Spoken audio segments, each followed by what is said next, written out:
Welcome students, Eklavya academy में आपका एक बार फिर से स्वागत है। मैं हूं डॉक्टर शुभेंदु रॉय और अभी जो हम टॉपिक देखने जा रहे हैं वो है लिंकेज।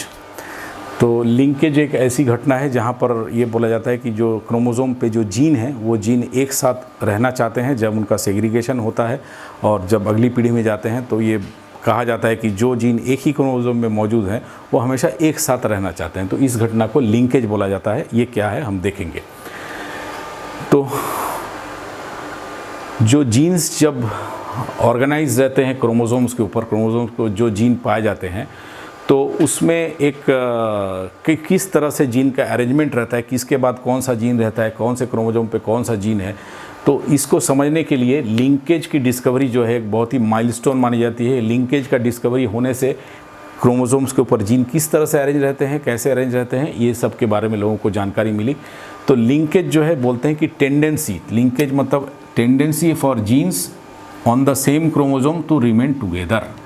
मतलब जिस एक क्रोमोसोम पे जो जीन मौजूद है वो एक साथ ही रहना चाहेंगे। मतलब अगर मेरा एक ये क्रोमोसोम है, इस पे A, B, C, D ऐसा जीन मौजूद है, तो ये चारों जीन जो है ये एक साथ ही रहना चाहेगा। तो इस घटना को, इसको हम बोलते हैं लिंकेज।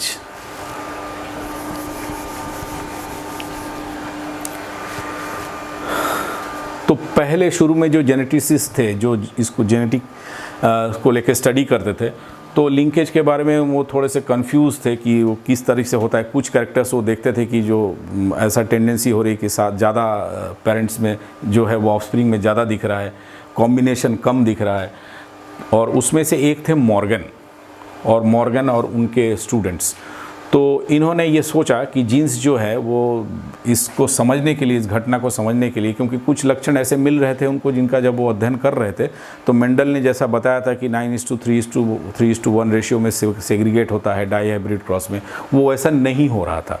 तो लोग थोड़े कंफ्यूज थे उसको लेकर के। तो कुछ स्टूडेंट्स ऐसे, कुछ साइंटिस्ट ऐसे थे, जिसमें से एक थे मॉर्गन और उनके स्टूडेंट्स ने कुछ ऐसा सोचा कि शायद ये इसलिए हो रहा है कि जीन्स जो है वो क्रोमोसोम्स के ऊपर लाइन से मौजूद हैं, जिसको बोलते हैं बीड्स ऑन ए स्ट्रिंग। मतलब अगर एक धागा है, ये अगर एक क्रोमोसोम है तो उसके ऊपर बीड्स के जैसे, यानी कि जीन जो है एक धागे के ऊपर इस तरह से प्रेजेंट है, ये उन्होंने सोचा।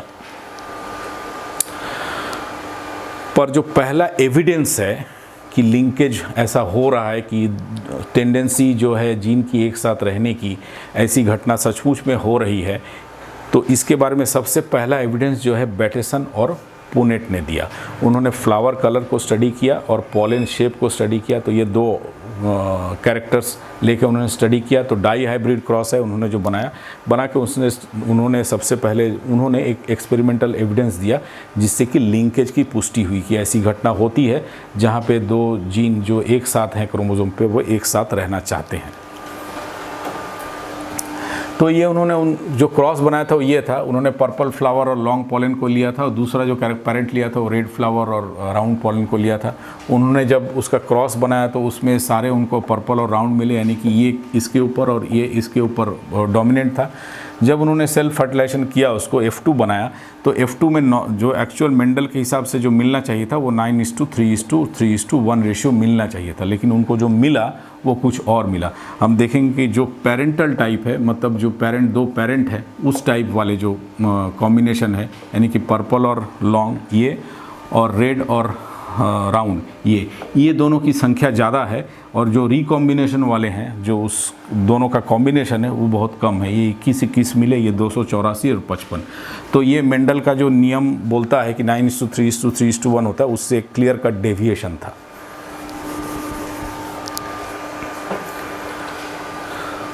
तो लिंकेज को इसलिए बोला जाता है कि all genes located in the same chromosome would move to the same pole during cell division. तो इसलिए जो पेरेंटल टाइप थे, यानी कि जो पर्पल और लॉन्ग, ये वाला जो लक्षण था जो हम फोटोग्राफ में देखे, जो पेरेंटल टाइप था, वो ज़्यादा मिला, क्योंकि वो दिन एक साथ में रहना चाहते थे ड्यूरिंग पोल सेल डिवीजन, वो सेम पोल में जाना चाहते थे। तो ये जो टेंडेंसी है जीन की to remain together in their original combination during inheritance is called linkage. मतलब जो ओरिजिनल कॉम्बिनेशन उनका है, जो पर्पल और लॉन्ग था या फिर रेड और राउंड था, ये जो ओरिजिनल कॉम्बिनेशन था जीन का, वो ही रहना चाहता है ड्यूरिंग इनहेरिटेंस, जब उनकी आनुवंशिकी होती है एक पीढ़ी से दूसरी पीढ़ी में जाते हैं तो वही एक साथ बने रहना चाहते हैं, तो इसी को लिंकेज कहा गया। इसलिए हम वहाँ पर देखें कि ये जो है 255 मिला है, ये 55 मिला, इनका जो कॉम्बिनेशन वाला था यानी कि पर्पल और राउंड और रेड और लॉन्ग, ये कम कम मिला, 20 21 21 21 मिला। तो बाद में मॉर्गन ने बहुत सारे एक्सपेरिमेंट उन्होंने किए थे, उसके आधार पर लिंकेज का थ्योरी उन्होंने प्रपोज किया। तो लिंकेज जैसा कि हम देखें कि ऐसी घटना है जहाँ पर कि जीन्स जो है जो एक क्रोमोसोम पे रहते हैं वो एक साथ रहना चाहते हैं, तो एक ही क्रोमोसोम पे जो जीन है वो एक साथ रहना चाहता है।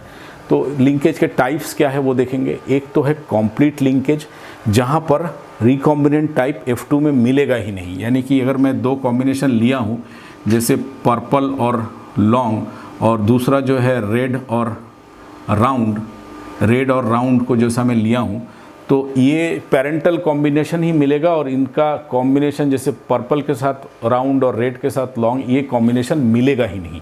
तो ऐसा जो है, ऐसा अगर लिंकेज है तो उसको हम बोलते हैं कॉम्प्लीट लिंकेज। और अगर ऐसा है कि कॉम्बिनेशन थोड़ा बहुत मिल रहा है पर ज़्यादा पेरेंटल टाइप मिल रहा है, उसको हम बोलते हैं इनकम्प्लीट और पार्शियल लिंकेज, जहाँ रिकॉम्बिनेंट टाइप भी आपको मिलेंगे। मतलब रिकॉम्बिनेंट टाइप मतलब पेरेंटल टाइप से अलग, यानी कि पर्पल के साथ राउंड और रेड के साथ लॉन्ग, ऐसा अगर मिलता है तो रिकॉम्बिनेंट टाइप है, तो वही इनकम्प्लीट लिंकेज बोलते हैं। वो मिलता है पर कम मिलेगा।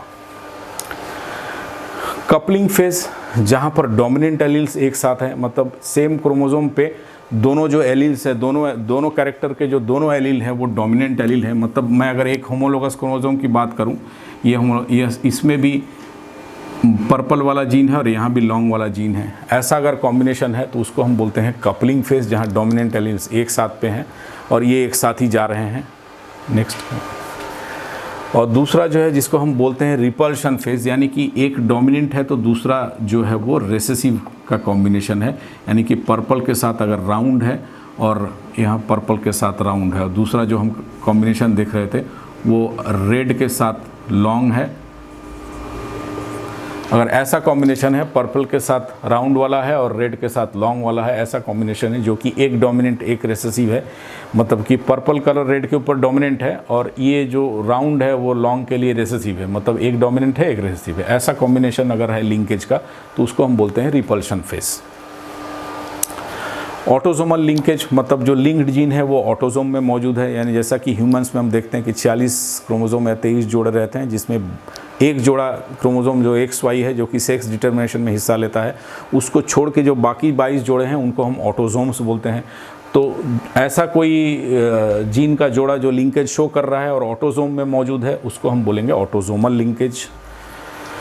और ठीक इसके विपरीत अगर वो X क्रोमोसोम पे या सेक्स क्रोमोसोम में मौजूद है तो उसको हम सेक्स लिंकेज बोलते हैं, या X क्रोमोसोमल लिंकेज या एलोसोमल लिंकेज बोलते हैं, जो कि ऐसे जीन्स जो कि लिंकेज शो कर रहे हैं जो X क्रोमोसोम पे मौजूद होते हैं।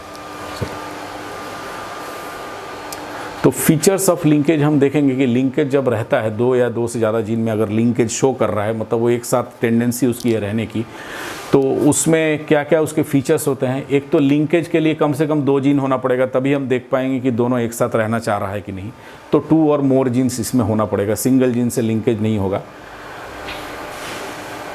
ये वेरिएबिलिटी को रिड्यूस करता है, क्योंकि जब मियोसिस होता है, मियोसिस में हम जानते हैं कि मियोसिस में जो होमोलोगस क्रोमोसोम है उनके बीच में क्रॉसओवर होता है, यानी कि एक होमोलोगस क्रोमोसोम अगर ये है, दूसरा मान लो यहाँ से आया है, तो एक पर्पल और ये लॉन्ग है और ये रेड है और ये राउंड है, इसमें अगर क्रॉसओवर होगा तो एक नया कॉम्बिनेशन बनेगा। पर्पल लॉन्ग के बजाय पर्पल राउंड बन जाएगा और रेड लॉन्ग बन जाएगा, ये कॉम्बिनेशन बनेगा। तो लिंकेज अगर है तो ये कॉम्बिनेशन बनने से रोकता है। तो जब नया कॉम्बिनेशन नहीं बनेगा तो वेरिएशन की उत्पत्ति नहीं होगी, तो वेरिएशन होने से ये रोकता है या उसको कम करता है। और कभी कभी ऐसा हो जाता है कि मान लीजिए 2 जो जीन लिंक हैं वो डिज़ायरेबल जीन एक साथ में है, तब तो बहुत ही अच्छा है कि दोनों जीन जो है वो मेरे लिए अच्छा है। और कभी कभी अनडिज़ायरेबल ट्रेट आ जाता है। मान लीजिए ऐसा कभी कभी प्लांट्स में देखा गया है कि 2 जीन ऐसे लिंक हैं जिसमें एक की वजह से, मान लीजिए A और B 2 जीन हैं जो कि लिंक्ड हैं एक दूसरे के साथ में, तो मतलब जहाँ जा रहे हैं ये दोनों एक साथ जा रहे हैं, तो दोनों का लक्षण ही एक साथ जा रहा है। तो एक से अगर पैदावार बढ़ रही है दूसरे से हो सकता है कोई डिजीज़ का अटैक बढ़ जाए, डिजीज़ के लिए ससेप्टेबल हो जाए। तो ये अनडिज़ायरेबल लिंकेज है, मतलब दो जीन आपस में जो लिंक है उसमें एक डिज़ायरेबल है और एक अनडिज़ायरेबल है। तो ये ऐसी घटना भी हो सकती है, और अगर दोनों डिज़ायरेबल हैं तब तो बहुत ही अच्छा है। और लिंकेज कितना स्ट्रॉन्ग है, मतलब लिंकेज का जो स्ट्रेंथ है वो डिपेंड करेगा डिस्टेंस बिटवीन लिंक जीन्स। जैसा कि वो लोग मान रहे थे कि जो है वो एज लिंकेज तभी होता है जब एक ही क्रोमोसोम पे जीन मौजूद है। तो मान लीजिए ये एक होमोलोगस क्रोमोसोम का जोड़ा है जहाँ पर एक ये ए और बी जीन है जो एक ही क्रोमोसोम पे है, तो ये लिंकेज शो करेगा। और दूसरा जो होमोलोगस जोड़ा है इसमें मान लीजिए इसके ऑल्टरनेट फॉर्म्स हैं, यानी कि स्मॉल ए स्मॉल बी। तो बोलता है कि स्ट्रेंथ डिपेंड करेगा distance between the link genes. अगर ये जीन बहुत पास होंगे तो इनके बीच में क्रॉस ओवर होने की संभावना जो है वो कम होगी, बशर्ते कि एक जीन जो है यहाँ हो, एक जीन यहाँ हो। तो ऐसा अगर होता दूर, अगर दोनों जीन एक दूसरे से हैं, एक ही क्रोमोसोम पे हैं पर दूर है, तो हो सकता है कहीं ना कहीं क्रॉसओवर हो जाए जब मियोसिस हो रहा होगा। लेकिन जब बिल्कुल पास आ जाएंगे, मतलब ये यहाँ आ गया और ये भी यहाँ आ गया, इतना पास में आ गया, तो जब तक यहीं पर क्रॉसओवर नहीं होगा तब तक वो लिंकेज नहीं टूटेगा या नया कॉम्बिनेशन नहीं बनेगा। तो क्रॉसओवर अगर एक या दो ही क्रॉसओवर हो रहा है तो वो यहीं पर हो, इसकी संभावना घट जाती है। तो इसलिए बोलते हैं कि लिंकेज कितना स्ट्रॉन्ग है वो डिपेंड करेगा distance between the link genes. अगर डिस्टेंस जो है बहुत कम है तो लिंकेज बहुत स्ट्रॉन्ग होगा, और डिस्टेंस दूर हो जाएगा तो लिंकेज जो है उतना स्ट्रॉन्ग नहीं रहेगा, वीक हो जाएगा, यानी कि वहाँ नया कॉम्बिनेशन बन सकता है। और प्रेजेंस ऑफ लिंकेज, जब लिंकेज अगर है तो leads to higher frequency of parental types. मतलब जो पेरेंटल टाइप है, जो जैसा कि उस क्रॉस में हमने देखा कि रेड और लॉन्ग था पेरेंटल टाइप, दूसरा राउंड और रेड था, और पर्पल और लॉन्ग था। तो ये पेरेंटल टाइप्स आपको हमेशा ज़्यादा मिलेंगे। तो अगर पेरेंटल टाइप ज़्यादा मिल रहा है तो वहाँ पर उसका मतलब ये शो कर सकता है कि वहाँ पे लिंकेज है। तो उसको टेस्ट क्रॉस, लिंकेज को जो टेस्ट करने के लिए जो क्रॉस यूज़ किया जाता है कि लिंकेज है या नहीं है, वो है टेस्ट क्रॉस। टेस्ट क्रॉस से ये टेस्ट किया जाता है कि लिंकेज है कि नहीं, और उसमें पेरेंटल टाइप्स जो है वो ज़्यादा हो जाते हैं। और लिंकेज को अगर मुझे तोड़ना है, मतलब कि ये ए और बी एक साथ में है, ये और बी एक साथ में, मैं चाहता हूँ कि इसको सेपरेट करूँ, लिंकेज को हटाऊँ, तो मुझे बहुत सारे क्रॉस बनाने पड़ेंगे। तो रिपीटेड इंटरमेटिंग बहुत सारे क्रॉस बनाने से हो सकता है कि मियोसिस में कभी न कभी यहाँ पे कॉम्बिनेशन बन जाए और ऐसा पॉलन या एग मिल जाए जहाँ पे ये लिंकेज टूट गया है। तो लिंकेज को तोड़ने के लिए बहुत सारे क्रॉसेस बनाने पड़ते हैं।